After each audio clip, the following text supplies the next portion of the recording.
झुंझुनू के बगड़ कस्बे में भगवान के मंदिर में चोरों के निशाने पर हैं। यहां लगातार दूसरे दिन मंदिर में चोरी की वारदात सामने आई है। जानकारी के मुताबिक मंडरेला रोड पर डेर वाले बालाजी मंदिर में चोर ने 2 दान पात्रों से नकदी पर हाथ साफ कर दिया। चोरों की अभी तक पहचान नहीं हो पाई है। लगातार चोरियों के कारण लोगों में खासा गुस्सा है।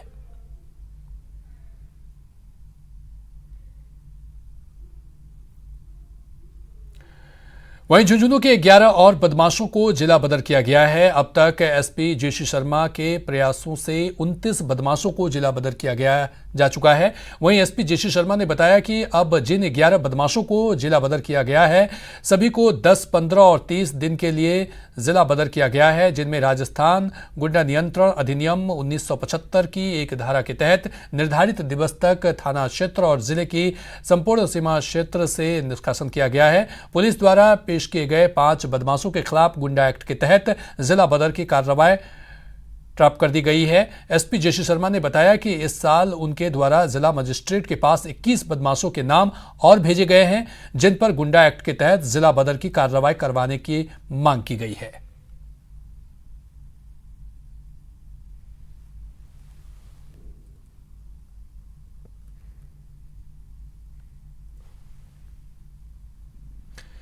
वहीं डूंगरपुर के सागबाड़ा नगरपालिका क्षेत्र में बेशकीमती जमीन को अतिक्रमण से मुक्त करवाने की कार्रवाई की गई है। कोर्ट के निर्देश पर राजस्व विभाग की टीम और पुलिस जवानों की मौजूदगी में अतिक्रमण जेसीबी के सहायता से हटाया गया।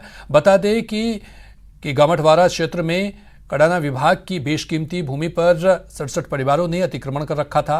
कोर्ट ने अतिक्रमण हटाने के आदेश भी दिए थे। सभी परिवारों को अतिक्रमण वाली जमीन खाली करने के नोटिस भी दिए गए थे, लेकिन नोटिस दिए जाने के बावजूद जमीन खाली नहीं करने पर अतिक्रमण हटाने की कार्रवाई की गई।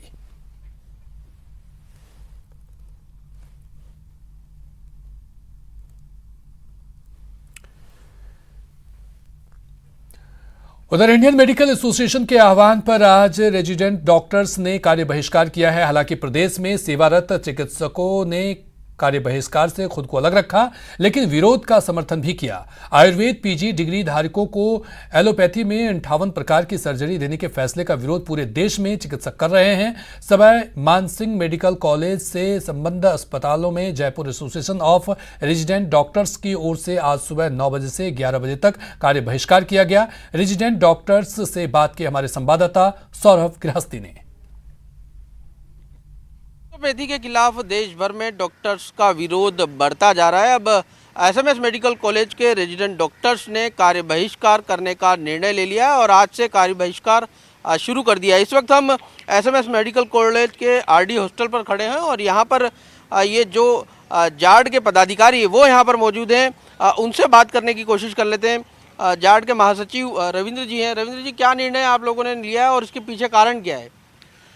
देखिए, विगत दिनों से जो सीसीआई ने अपना जो गजट नोटिफिकेशन निकाला है, उसमें सामान्य तरह की सर्जरी, ईएनटी और डेंटल सर्जरीज़ को आयुर्वेदिक डॉक्टर्स को अलाउ किया गया है, जो कि एक, जबकि आपको पता है कि मॉडर्न मेडिसिन में अलग अलग तरह की ब्रांचेज विशेषज्ञ इसमें होते हैं।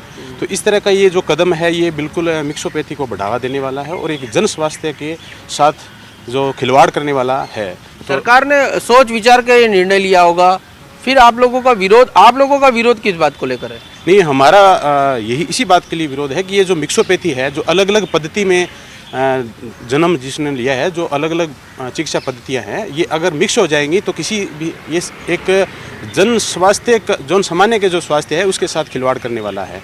और ये कहीं डिक्लेयर नहीं किया गया है कि कौन सी दवाई को वो इस्तेमाल करेंगे आयुर्वेदिक डॉक्टर जो हैं।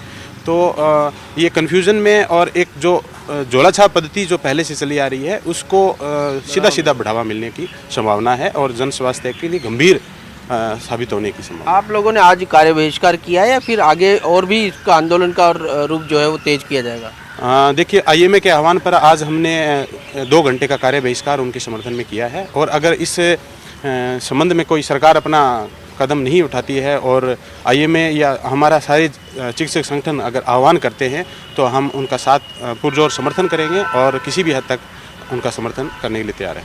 कैमरा पर्सन और कोटा के जेके लोन हॉस्पिटल में बच्चों की मौत मामले को लेकर लोकसभा स्पीकर ओम बिरला ने चिंता जाहिर किया है। इसको लेकर स्पीकर बिरला ने कोटा कलेक्टर और चिकित्सा अधिकारियों के साथ अस्पताल की व्यवस्थाओं को लेकर समीक्षा बैठक की। स्पीकर बिरला ने बच्चों की मौत को दुखद बताते हुए कहा कि अस्पताल की सुविधाओं में विस्तार के लिए राज्य सरकार से भी बातचीत की जाएगी। साथ ही उन्होंने भरोसा दिलाया कि केंद्र सरकार से भी हर संभव मदद के लिए प्रयास किए जाएंगे।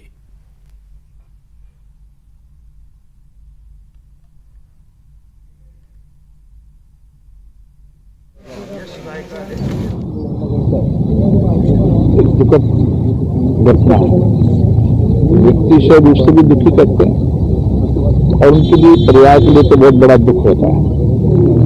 ये कोटा का एक संभाग का बड़ा हॉस्पिटल है, यहाँ हम किस तरीके से हर नवजात शिशु को सुरक्षित रख सकते हैं, उनकी मां को सुरक्षित रख सकें, इसके लिए इंफ्रास्ट्रक्चर की आवश्यकता है। तो इंफ्रास्ट्रक्चर डेवलप भी करेंगे और चिकित्सक कर्मी भी बढ़ाएंगे।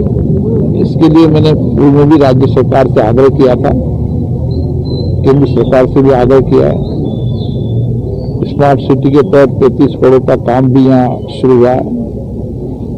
कुछ माननीय विधायकों ने भी अपने विधायक कोष से पैसा दिया है, कुछ CSR से भी दिया है। चलिए, और अधिक जानकारी के लिए शाकिर अली हमारे साथ जुड़ चुके हैं। शाकिर, ये दुखद खबर है कोटा के जेके लोन अस्पताल से जो खबरें सामने आ रही है, क्या इसको लेकर के कोई जिम्मेदारी अभी तक तय की गई है?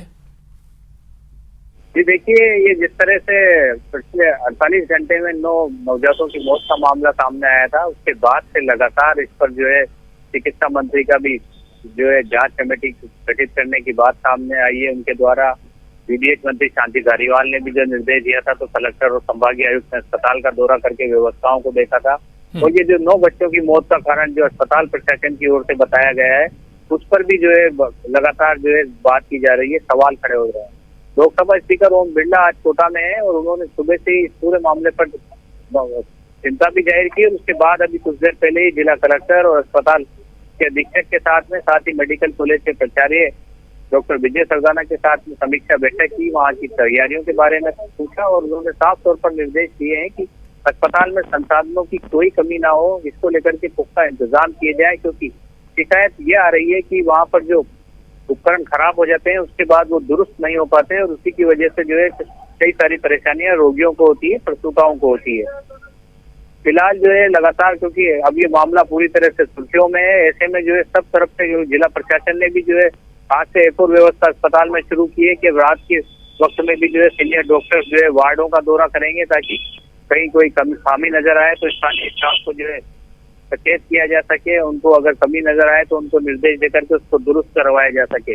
लेकिन जिस तरह से ये मौतें हुई है, इसमें जो कारण बताए गए हैं, जो जेके लोन अस्पताल के अधीक्षक की तरफ से उस पर भी जो है सवाल खड़े हो रहे हैं। उसको लेकर भी जो है बात कही जा रही है कि ये रटा रटाया बयान दिया जा रहा है कि यहाँ पर जो है बच्चे पोते थे वो गंभीर हालत में थे। तो कोटा संभाग का ये सबसे बड़ा अस्पताल है और ये अस्पताल जेके लोन अस्पताल में गंभीर मरीज ही आते हैं। तो गंभीर मरीजों की का ही इलाज मुकम्मल तरीके से हो, इसको लेकर के पुख्ता इंतजाम जब तक नहीं होंगे, तब तक जो है व्यवस्थाएं दुरुस्त नहीं होगी, तब तक ये सिलसिला जारी रहेगा। उसी के मद्देनजर अभी लोकसभा स्पीकर ने भी कहा है, क्योंकि एक हॉस्पिटल भी जो है कोटा में पैरेलल तैयार किया जा रहा है, उसी कैंपस में वो निर्माणाधीन उसका कार्य स्मार्ट सिटी के तहत वो उसका काम चल रहा है। इस बीच एक चीकू वार्ड भी शुरू कर दिया गया है, जिसमें अलग से बेड की व्यवस्था की जाएगी। लेकिन जिस तरह से 9 बच्चों की मौत हुई है, उसके बाद से जो है पूरी तरह से प्रशासन भी अब मुस्तैद नजर आ रहा है। जनप्रतिनिधि भी जो है लगातार प्रशासन से और चिकित्सा अधिकारियों से संपर्क कर रहे हैं। लेकिन परिजनों ने जिस तरह के आरोप लगाए थे कि वहाँ पर उनकी सुनवाई नहीं होती, नर्सिंग स्टाफ को जब रात में वो बुलाने के लिए गए तो नर्सिंग स्टाफ उनके बच्चों को देखने के लिए नहीं आया। ये सब चीजें जो है इनमें निश्चित तौर पर ये एक जांच का विषय है और इसको लेकर के मांग भी तेज हो गई है। बहुत बहुत शुक्रिया शाकिर तमाम जानकारी के लिए।